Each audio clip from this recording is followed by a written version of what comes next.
And I like to say, everyone's so afraid of nuclear.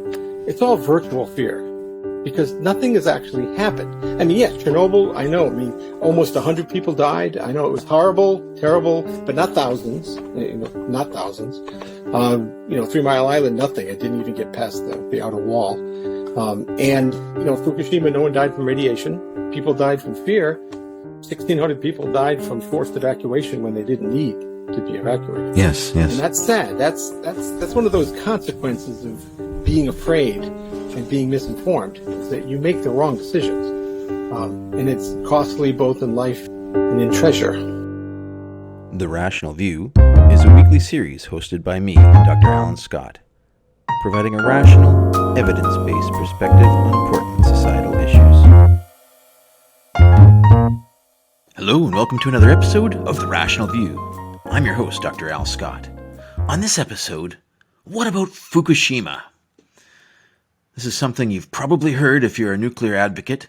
It's one of the triumvirate of reasons why people should not choose nuclear, along with the time, cost, and the waste.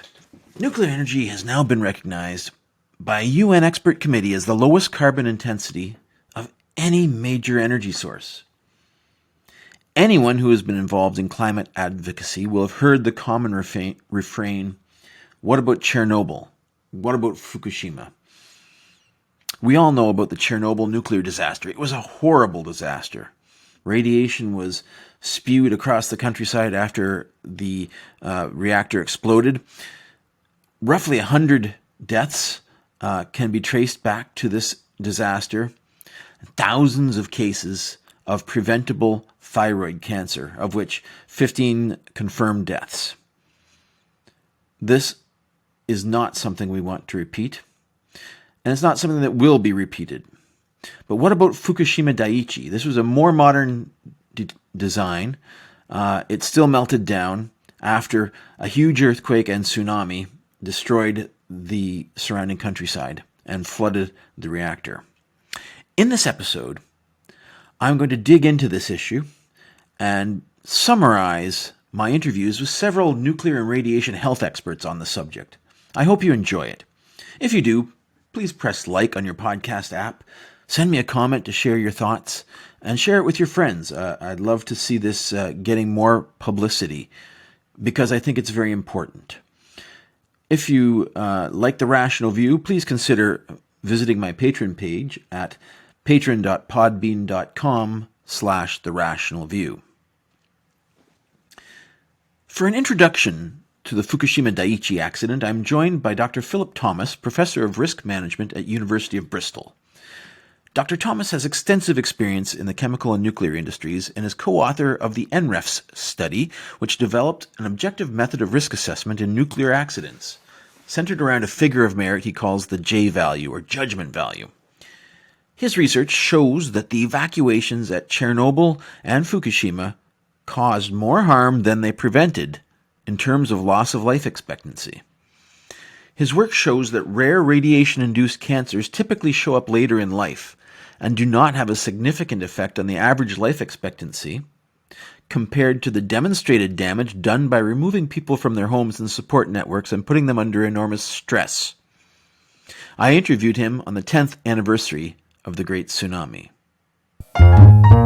10 years ago this week, they had an enormous earthquake, one of the worst earthquakes they've ever had, if not the worst earthquake. And that led to a follow-on tsunami. And and that hit the plant, the Fukushima Daiichi plant in Japan. And they shut down when they detected the earthquake, and that was all fine. And so they'd gone into a state where they were being cooled to get rid of the decay heat. But 45 minutes after they had shut down, they were hit by this enormous tidal wave. What it did is it knocked out the cooling systems, knocked out the cooling pumps, knocked out the cooling systems you need on a reactor. The reactors overheated. They melted. The fuel melted. It was contained within the plant, but there were gases that escaped and particulate that escaped. Some particulate escaped,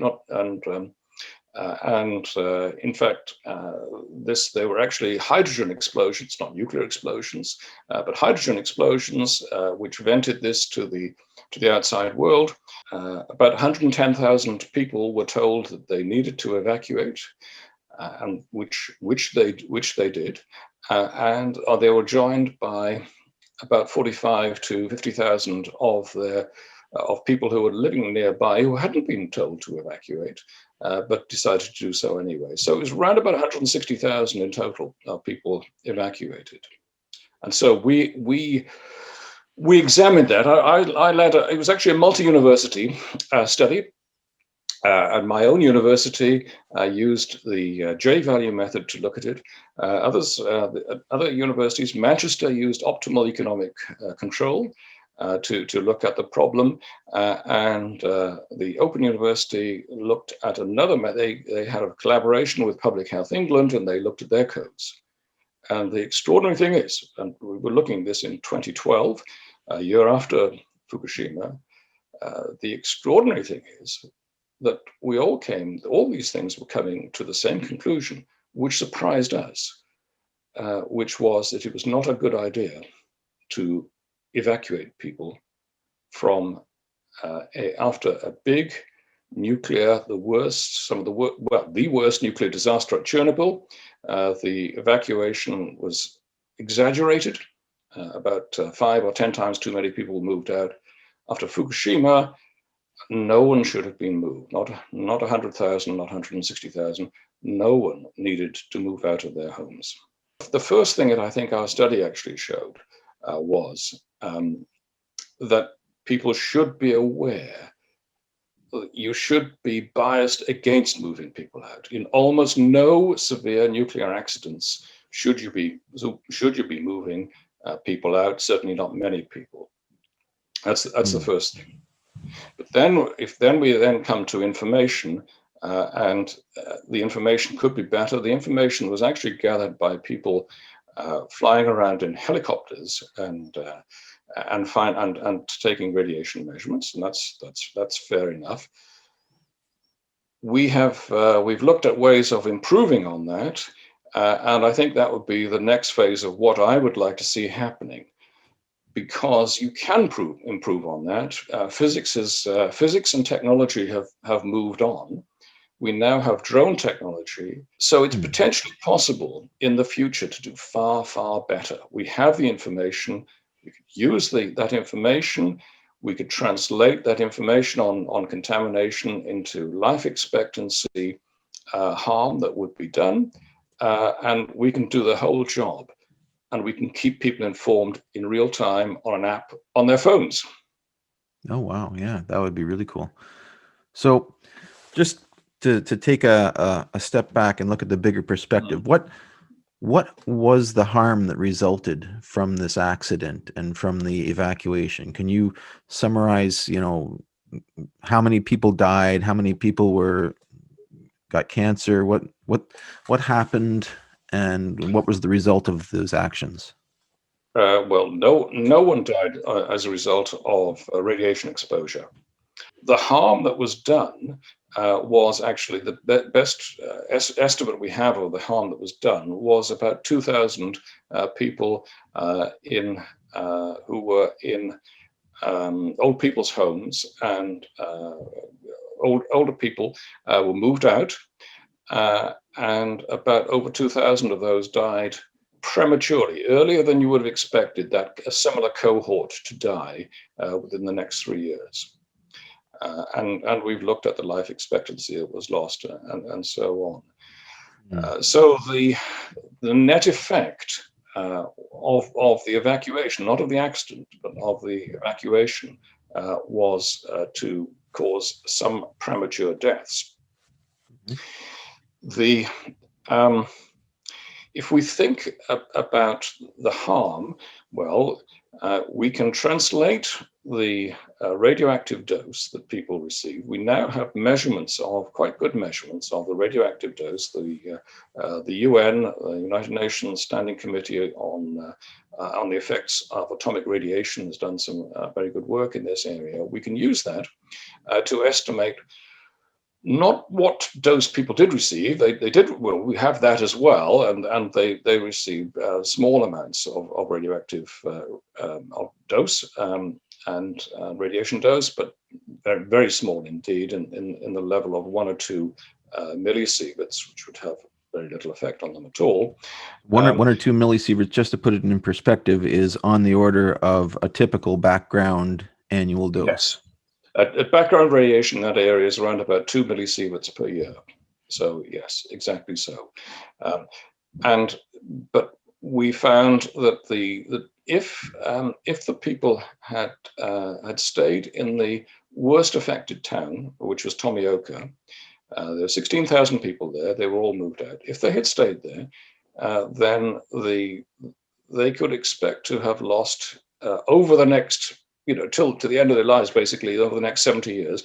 We were looking at that sort of time period, around about 2 to 3 months of life expectancy, which is rather small. I spent 15 years in London. London at the moment, the average Londoner is losing 4.5 months life expectancy to air pollution. And yet no one is asking for London, all the inhabitants of London, to be evacuated. Next, I'm joined by Dr. Gerry Thomas, Professor of Molecular Pathology at Imperial College London and an expert on the molecular biology of thyroid cancer. She established the Chernobyl Tissue Bank in 1998 and is an author of a number of reviews on the health effects of radiation exposure following nuclear accidents, having contributed to IAEA publications on the Fukushima accident and UNSCEAR publications on the Chernobyl accident. As a health expert, she discusses her impression of the mistakes of Fukushima. In this excerpt, she starts out by talking about the lifespan study of survivors from the U.S. atomic bombs, the major resource for assessing human impacts of large doses of radiation. In Japan, the safety levels are on the order of the natural background, so they're spending hundreds of billions of dollars equivalent to scrape the topsoil off of the surroundings of Fukushima and store them all in garbage bags. And this is a horrible thing for people driving around, gathering fear, seeing these mounds of earth stacked up. Are these safety levels reasonable? Is what Japan is doing reasonable and necessary? I don't think it's strictly necessary. I mean, I have a lot of concerns about the decontamination that has gone on, and this obsession. I think it is partly a Japanese obsession with being clean. And so if something is contaminated, they need to clean it up. And that's a cultural issue as much as anything else. But the problem with skimming topsoil, of course, is that area of Japan is where they used to grow an awful lot of their rice. Fukushima rice was, the best rice in Japan. And of course, if you take away the topsoil, you actually damage all the agriculture as well. And that topsoil takes many, many years to replace. So you're also doing further damage to the economy. There's the psychological, viewpoint of this stuff is stuck there. It's really dangerous. It's being taken away from us. Therefore, we must be really scared of it. There's also the economic damage you then do because you're actually making the ground for future generations much worse because you've taken all the good topsoil away. So there's all of those issues.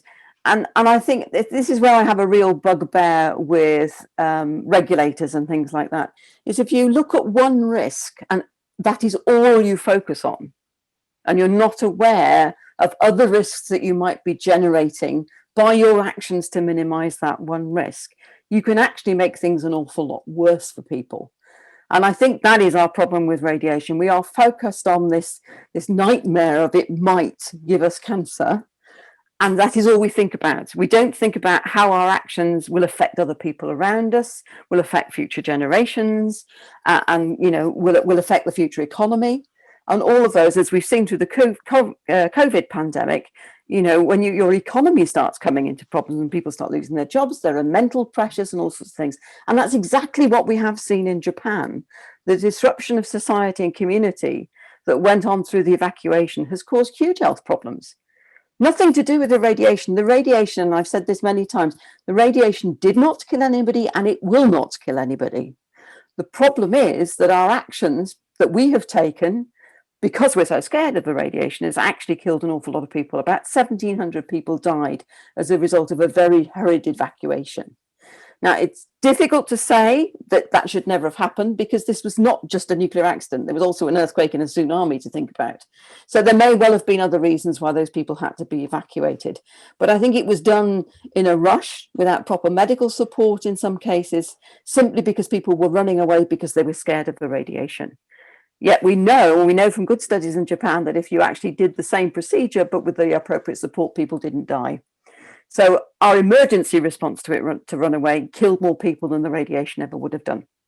And it's still causing people an awful lot of stress out there. A lot of people are still worried that they're going to suffer the consequences of being exposed to radiation, when we know now that the doses were so low that we're never going to see anything. Indeed. I mean, so this is really interesting, and I think that the rational public policy aspect is important to me. And that's one of the reasons I do this podcast, is that public policy just isn't rational. We need to get the rational voices out there so that this doesn't keep happening. Yeah.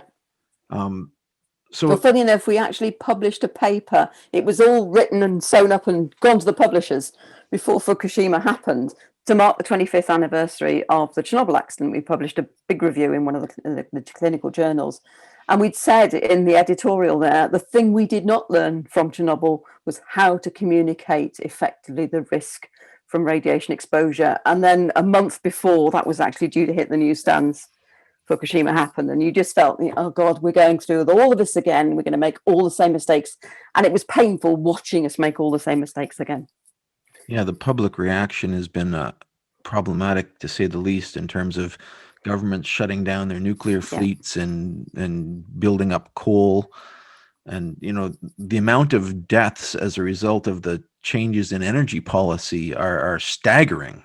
Yeah. I mean, again, it's the focus on that one single fear of radiation and looking at that risk only, and not being aware that if you open more coal plants, you're going to increase air pollution, which we know kills people.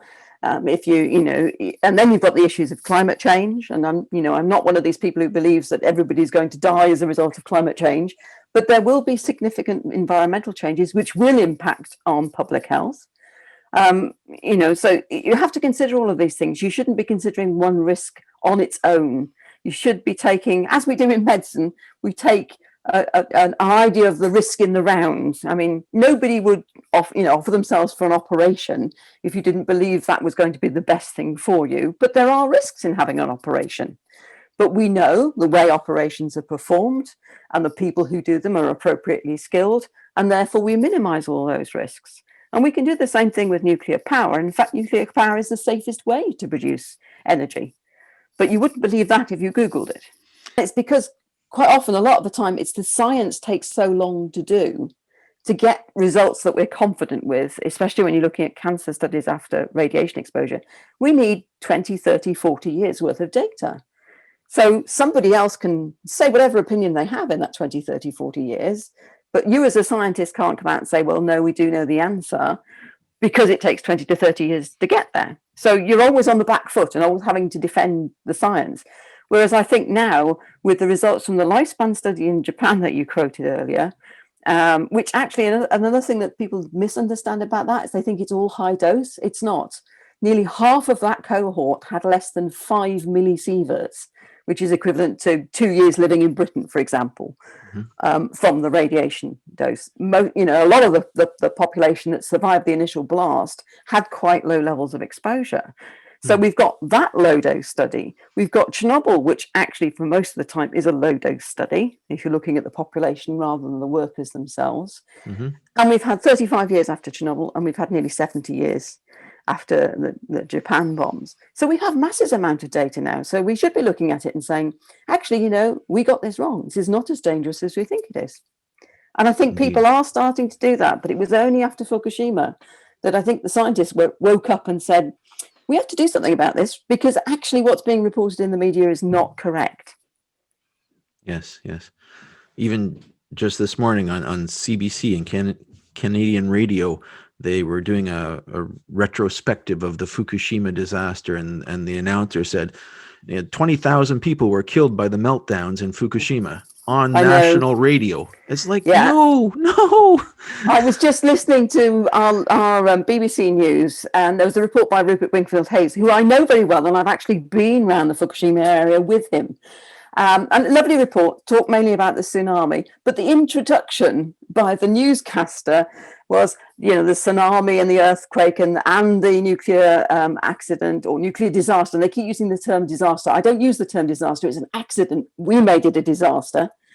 But, it was the inference was that there were, tens of thousands killed by the accident at Fukushima. No, the tsunami killed 20,000 people. And it does, I know Japan very well. I spent a lot of time in Japan. And it irks me that when you think of March the 11th, the first thing people think about is Fukushima, which didn't kill anybody, which will not kill anybody. And they forget about the 20,000 people who died as a result of the tsunami. And I just, I feel so sad because that's the real tragedy. I should mention that the CBC Radio published a retraction on their misleading statements about the Fukushima Daiichi disaster. We'll close this podcast with an excerpt from geochemist and energy scientist Dr. James Conka. Dr. Conka is senior scientist for UFA Ventures, Inc. in the Tri-Cities, Washington, an adjunct professor at Washington State University in the School of the Environment, a trustee of the Herbert M. Parker Foundation, an affiliate scientist at Los Alamos National Laboratory, and a science contributor to Forbes on energy and nuclear issues. And I like to say, everyone's so afraid of nuclear. It's all virtual fear because nothing has actually happened. Chernobyl, I know.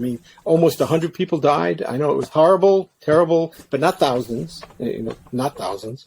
3 Mile Island, nothing. It didn't even get past the outer wall. Fukushima, no one died from radiation. People died from fear. 1,600 people died from forced evacuation when they didn't need to be evacuated. Yes. And that's sad. That's one of those consequences of being afraid and being misinformed, is that you make the wrong decisions. And it's costly both in life and in treasure. Yeah, that's the key aspect. That's one of the reasons that I started this podcast was to, let's have some rational public policy people. Right. Let's cut through this fear. Let's get to the facts, and let's find out what we need as a society to make this work. To address climate change, we need to be building nuclear, maintaining nuclear, and we need to get over this unreasonable fear. I love MSNBC and all that, but during Fukushima and stuff, their nuclear experts were not scientists. They were anti-nuclear activists, and it's like that. They're not nuclear specialists. They're not scientists. They didn't have one scientist on except Stephen Chu, the then Secretary of Energy, who didn't know anything about waste or energy, by the way. If you have a weak regulatory authority like Japan had, you're going to have problems. Okay. But TEPCO should have known. But still, and that was, the biggest earthquake and the biggest tsunami in history for that region. And it's like, what do you expect? But even though there was radiation, didn't kill anyone, never will. There wasn't enough released. There was no one got enough of a dose. They didn't need to evacuate for 10 years. So they did it wrong. And then they shut down all their reactors. And then they imported coal and oil and natural gas to extreme measures. So that itself killed a bunch of people. They killed more people shutting down their nuclear than were killed in the accident. Than ever. Well, yeah, no one was killed in the accident from radiation. A big tower collapsed on someone. Okay, that had nothing to do with the radiation. And the tsunami swept 2 workers, Fukushima workers, out to sea when they died. But radiation didn't kill anyone at all. It never will. So, the one person they attributed later on was a smoker who didn't spend any real time at Fukushima, so there was absolutely no reason. But they wanted to find someone. So he died of cancer, but he was a smoker. Yeah, so, the cancer timing was not nearly correct for the radiation from Fukushima to have caused it. The incubation time was much longer than what we saw in that case. Yeah, it's called the latency period. Latency. There are for specific cancers that are caused by radiation. And not all are caused by radiation. I mean, you can't get stomach cancer from radiation. You can't get colon cancer from radiation. Okay, there are certain ones you can get. Leukemia. You can get thyroid cancer, not only with iodine 131, which was not. All you have to do is not eat anything for 2 months, and then that's gone. And you have other problems. And yeah. And so there are different latency periods. And so when somebody comes, when after Fukushima, I remember the antis, especially physicians for irresponsibility, they came up and said all these, thyroid cancers are caused by Fukushima, 5 months after Fukushima. It's like, what are you talking about? The latency period is like 4 to 10 years. And so, again, if you don't understand the science, which is complicated, there's no reason the public is going to understand this, then you're going to make stupid decisions. Yeah, they don't understand statistics. They do poor studies. They ignore control cases. The bias from extra screening, all of that stuff. If you don't do it right, it's going to look scary. If you start searching for cancers, you're going to find cancers because cancers are common. Right. But we've never. All this danger and fear, all I tell people is like, look around, where's all the people that died from nuclear? There's none. There's none. And so it is the safest form of energy there is. Even workplace injuries and, usual industrial stuff like falling off a ladder. The OSHA safety record of nuclear is better than any industry in history in the world. There is nothing that approaches it. It's safer to work in a nuclear power plant than to sit at a desk trading stocks in New York City. That's OSHA number. I'm not kidding. Just look up the OSHA number, and that's because no one who's trading stocks cares about safety. They don't. It's not commonplace. Whereas if you're in a nuclear power plant, safety is everything. In fact, the local one here is a new rule. You can't go up and down a stairway without holding a railing. If you're not holding a railing, you'll be fired. They're very serious about this. In summary, there's nothing to fear but fear itself when it comes to nuclear energy. Modern reactors are as safe as windmills, solar panels, and hydroelectric dams. In fact, safer in some cases. All of the people killed by these modern clean energy sources pale in comparison to the number of deaths that society routinely accepts from fossil fuels like burning oil and gas and coal. Oil spills, pipeline leaks, tanker explosions, oil rig fires, and climate change should be our major concerns. Particulate pollution in the air in cities from coal and diesel, as stated by Professor Philip Thomas, is worse than the worst possible nuclear disaster that we've had this millennium. Think about that. Just living in a city today is worse than if you lived in the Fukushima exclusion zone for your health. And this is just the thin edge of the wedge. Millions of people are dying every year from the particulate pollution from burning fossil fuels. Think about it. Thanks for listening. If you'd like to follow up with more in-depth discussions, please come find us on Facebook at The Rational View and join our discussion group. If you like what you're hearing, please consider visiting my Patreon page at patron.podbean.com/TheRationalView. Thanks for listening.